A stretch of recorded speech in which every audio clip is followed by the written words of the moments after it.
Good evening. We are reading Pride and Prejudice by Jane Austen, chapter 53 this evening.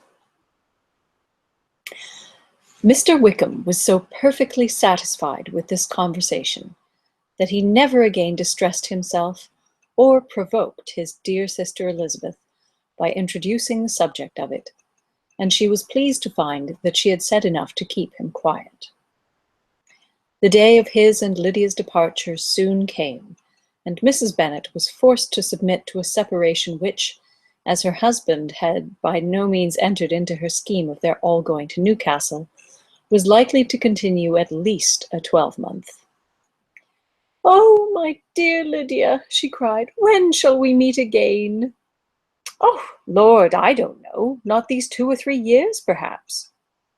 "Write to me very often, my dear."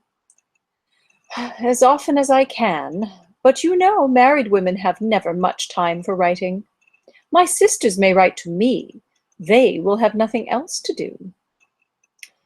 Mr. Wickham's adieus were much more affectionate than his wife's.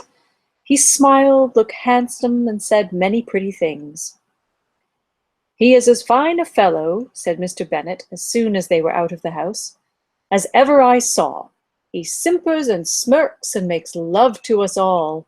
I am prodigiously proud of him.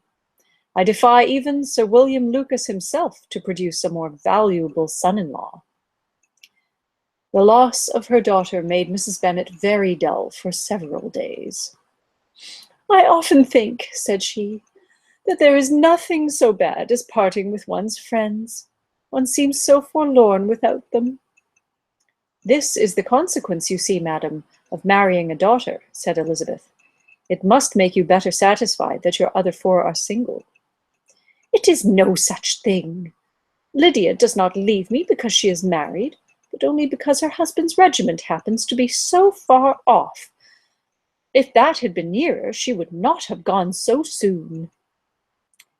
But the spiritless condition which this event threw her into was shortly relieved, and her mind opened again to the agitation of hope by an article of news which then began to be in circulation. The housekeeper at Netherfield had received orders to prepare for the arrival of her master, who was coming down in a day or two to shoot there for several weeks. Mrs. Bennet was quite in the fidgets. She looked at Jane and smiled and shook her head by turns. "Well, well, and so Mr. Bingley is coming down, sister," for Mrs. Phillips first brought her the news. "Well, so much the better. Not that I care about it, though. He is nothing to us, you know, and I am sure I never want to see him again. But, however, he is very welcome to come to Netherfield if he likes it. And who knows what may happen? But that is nothing to us. You know, sister, we agreed long ago never to mention a word about it. And so, is it quite certain he is coming?" "You may depend on it," replied the other, "for Mrs. Nichols was in Meryton last night. I saw her passing by, and went out myself on purpose to know the truth of it, and she told me that it was certain true. He comes down on Thursday at the latest, very likely on Wednesday. She was going to the butcher's, she told me, on purpose to order in some meat on Wednesday, and she has got 3 couple of ducks just fit to be killed." Miss Bennet had not been able to hear of his coming without changing colour. It was many months since she had mentioned his name to Elizabeth, but now, as soon as they were alone together, she said, "I saw you look at me to-day, Lizzie, when my aunt told us of the present report, and I know I appeared distressed, but don't imagine it was from any silly cause. I was only confused for the moment because I felt that I should be looked at. I do assure you that the news does not affect me either with pleasure or pain. I am glad of one thing, that he comes alone, because we shall see the less of him. Not that I am afraid of myself, but I dread other people's remarks." Elizabeth did not know what to make of it. Had she not seen him in Derbyshire, she might have supposed him capable of coming there with no other view than what was acknowledged.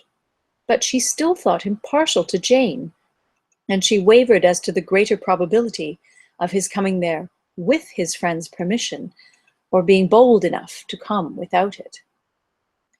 Yet it is hard, she sometimes thought, that this poor man cannot come to a house which he has legally hired without raising all this speculation. I will leave him to himself. In spite of what her sister declared and really believed to be her feelings, in the expectation of his arrival, Elizabeth could easily perceive that her spirits were affected by it. They were more disturbed, more unequal than she had often seen them.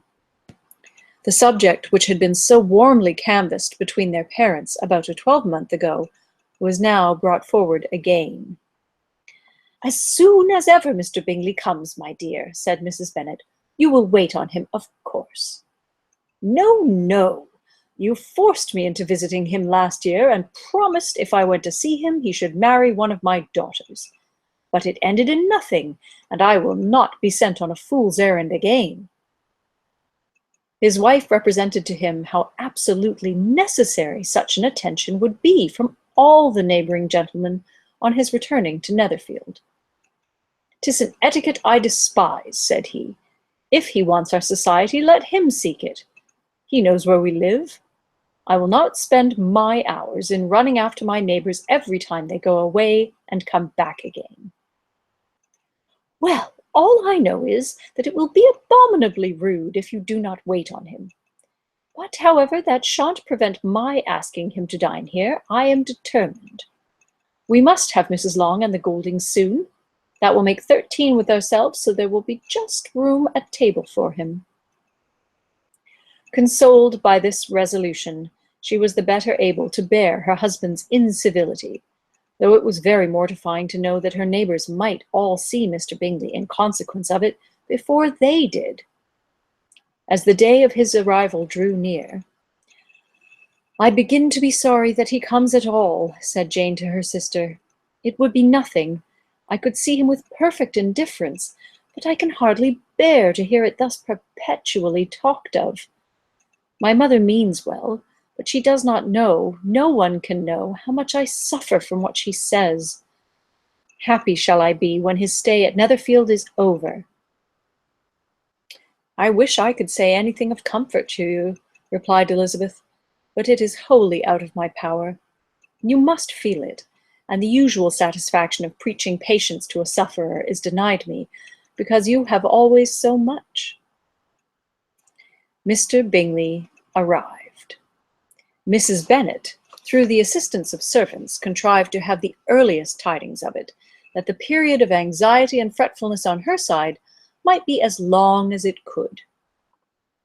She counted the days that must intervene before their invitation could be sent, hopeless of seeing him before. But on the 3rd morning after his arrival in Hertfordshire, she saw him from her dressing-room window enter the paddock and ride towards the house. Her daughters were eagerly called to partake of her joy. Jane resolutely kept her place at the table, but Elizabeth, to satisfy her mother, went to the window. She looked. She saw Mr. Darcy with him, and sat down again by her sister. "There is a gentleman with him, mamma," said Kitty. "Who can it be?" "Oh, some acquaintance or other, my dear, I suppose. I am sure I do not know." "La!" replied Kitty. "It looks just like that man that used to be with him before. Mr. What's-his-name, that tall, proud man." "Good gracious! Mr. Darcy! And so it does, I vow. Well, any friend of Mr. Bingley's will always be welcome here, to be sure, but else I must say that I hate the very sight of him." Jane looked at Elizabeth with surprise and concern. She knew but little of their meeting in Derbyshire, and therefore felt for the awkwardness which must attend her sister in seeing him almost for the first time after receiving his explanatory letter. Both sisters were uncomfortable enough. Each felt for the other, and of course for themselves, and their mother talked on of her dislike of Mr. Darcy and her resolution to be civil to him only as Mr. Bingley's friend, without being heard by either of them. But Elizabeth had sources of uneasiness which could not be suspected by Jane, to whom she had never yet had courage to show Mrs. Gardiner's letter, or to relate her own change of sentiment towards him. To Jane he could be only a man whose proposal she had refused, and whose merit she had undervalued. But to her own more extensive information, he was the person to whom the whole family were indebted for the first of benefits, and whom she regarded herself with an interest, if not quite so tender, at least as reasonable and just as what Jane felt for Bingley. Her astonishment at his coming to Netherfield, to Longbourn, and voluntarily seeking her again, was almost equal to what she had known on first witnessing his altered behaviour in Derbyshire. The colour which had been driven from her face returned for half a minute with an additional glow, and a smile of delight added lustre to her eyes as she thought for that space of time that his affection and wishes must still be unshaken. But she would not be secure. "Let me first see how he behaves," said she. "It will then be early enough for expectation."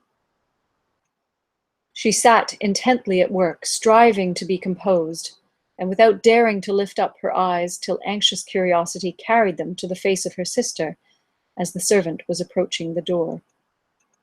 Jane looked a little paler than usual, but more sedate than Elizabeth had expected. On the gentleman's appearing, her colour increased, yet she received them with tolerable ease, and with a propriety of behaviour equally free from any symptom of resentment or any unnecessary complaisance. Elizabeth said as little to either as civility would allow, and sat down again to her work, with an eagerness which it did not often command. She had ventured only one glance at Darcy. He looked serious as usual, and she thought more as he had been used to look in Hertfordshire than as she had seen him at Pemberley. But perhaps he could not in her mother's presence be what he was before her uncle and aunt. It was a painful, but not an improbable conjecture. Bingley she had likewise seen for an instant, and in that short period saw him looking both pleased and embarrassed. He was received by Mrs. Bennet with a degree of civility which made her two daughters ashamed, especially when contrasted with the cold and ceremonious politeness of her curtsy and address of his friend. Elizabeth particularly, who knew that her mother owed to the latter the preservation of her favourite daughter from irremediable infamy, was hurt and distressed to a most painful degree by a distinction so ill applied. Darcy, after inquiring of her how Mr. and Mrs. Gardiner did, a question which she could not answer without confusion, said scarcely anything. He was not seated by her, perhaps that was the reason of his silence, but it had not been so in Derbyshire. There he had talked to her friends, when he could not to herself. But now several minutes elapsed without bringing the sound of his voice, and when occasionally, unable to resist the impulse of curiosity, she raised her eyes to his face, she as often found him looking at Jane as at herself, and frequently on no object but the ground. More thoughtfulness and less anxiety to please than when they last met were plainly expressed. She was disappointed and angry with herself for being so. "Could I expect it to be otherwise?" said she. "Yet why did he come?" She was in no humour for conversation with anyone but himself, and to him she had hardly courage to speak. She inquired after his sister, but could do no more. "It is a long time, Mr. Bingley, since you went away," said Mrs. Bennet. He readily agreed to it. "I began to be afraid you would never come back again. People did say you meant to quit the place entirely at Michaelmas, but, however, I hope it is not true. A great many changes have happened in the neighbourhood since you went away. Miss Lucas is married and settled, and one of my own daughters. I suppose you have heard of it. Indeed, you must have seen it in the papers. It was in the Times and the Courier, I know, though it was not put in as it ought to be. It was only said lately, George Wickham, Esquire, to Miss Lydia Bennet, without there being a syllable said of her father, or the place where she lived, or anything. It was my brother Gardiner's drawing up too, and I wonder how he came to make such an awkward business of it. Did you see it?" Bingley replied that he did, and made his congratulations. Elizabeth dared not lift up her eyes. How Mr. Darcy looked, therefore, she could not tell. "It is a delightful thing, to be sure, to have a daughter well married," continued her mother, "but at the same time, Mr. Bingley, it is very hard to have her taken such a way from me. They are gone down to Newcastle, a place quite northward, it seems, and they are there to stay, I do not know how long. His regiment is there, for I suppose you have heard of his leaving the shire, and of his being gone into the regulars. Thank heaven! He has some friends, though perhaps not so many as he deserves." Elizabeth, who knew this to be levelled at Mr. Darcy, was in such misery of shame that she could hardly keep her seat. It drew from her, however, the exertion of speaking, which nothing else had so effectually done before, and she asked Bingley whether he meant to make any stay in the country at present. A few weeks, he believed. "When you have killed all your own birds, Mr. Bingley," said her mother, "I beg you will come here and shoot as many as you please on Mr. Bennet's manor. I am sure he will be vastly happy to oblige you, and will save all the best of the coveys for you." Elizabeth's misery increased at such unnecessary, such officious attention. Were the same fair prospect to arise at present as had flattered them a year ago, everything, she was persuaded, would be hastening to the same vexatious conclusion. At that instant she felt that years of happiness could not make Jane or herself amends for moments of such painful confusion. "The first wish of my heart," she said to herself, "is never more to be in company with either of them. Their society can afford no pleasure that will atone for such wretchedness as this. Let me never see either one or the other again." Yet the misery, for which years of happiness were to offer no compensation, received soon afterwards material relief from observing how much the beauty of her sister rekindled the admiration of her former lover. When first he came in, he had spoken to her but little, but every 5 minutes seemed to be giving her more of his attention. He found her as handsome as she had been last year, as good-natured, and as unaffected, though not quite so chatty. Jane was anxious that no difference should be perceived in her at all, and was really persuaded that she talked as much as ever. But her mind was so busily engaged that she did not always know when she was silent. When the gentlemen rose to go away, Mrs. Bennet was mindful of her intended civility, and they were invited and engaged to dine at Longbourn in a few days' time. "You are quite a visit in my debt, Mr. Bingley," she added, "for when you went to town last winter, you promised to take a family dinner with us as soon as you returned. I have not forgot, you see, and I assure you I was very much disappointed that you did not come back and keep your engagement." Bingley looked a little silly at this reflection, and said something of his concern at having been prevented by business. Then they went away. Mrs. Bennet had been strongly inclined to ask them to stay and dine there that day, but, though she always kept a very good table, she did not think anything less than 2 courses could be good enough for a man on whom she had such anxious designs, or satisfy the appetite and pride of one who had 10,000 a year. So ends chapter 53. Tomorrow night, chapter 54.